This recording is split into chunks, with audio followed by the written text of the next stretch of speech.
ขาดบนเวทีเอกชัยจากประเทศไทย ฝัง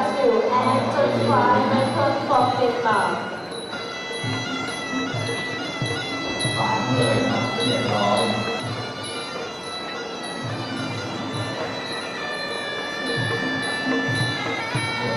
ที่สองนาทีที่นาโด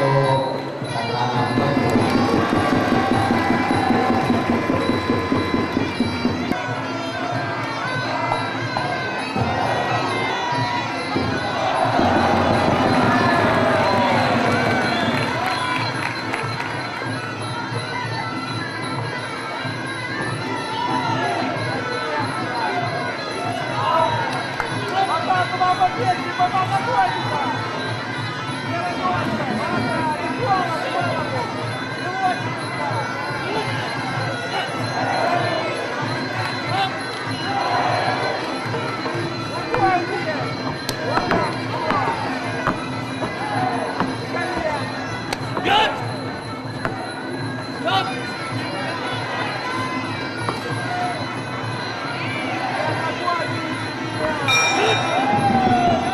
ยองมีและโดนร้องก่อนก็ผ่านไปถึงยกสามของตัดเชือกทีมเงินทำคะแนนก็เดนิสวินและปัสซีและเมื่อวานนี้เขาจะการลงจากมอลโกทำมาด้วยคะแนน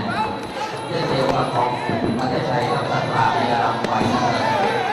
เมื่อวานนี้ก็ชนะโดยคะแนนเป็นข้อและคูเกตได้คะแนนเท่ากันเราเห็นว่า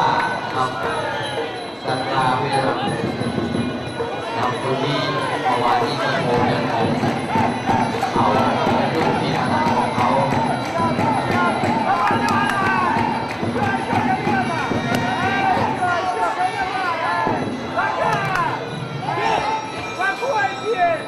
ที่เลี้ยงของ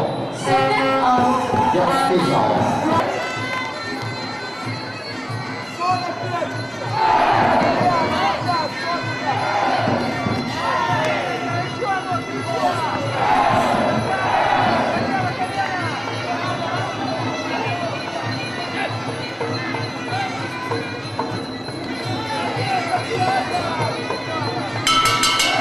หมดยกที่หนึ่ง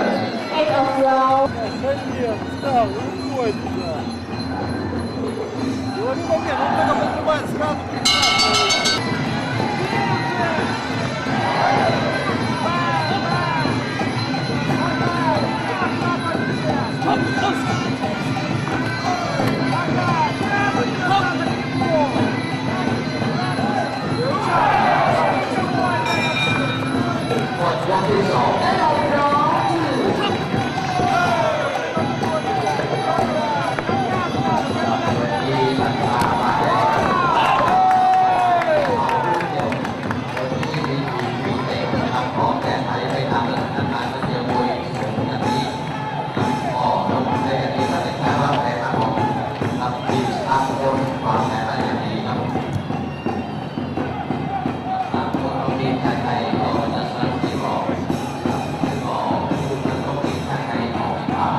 Blue, Michelin from Ukraine.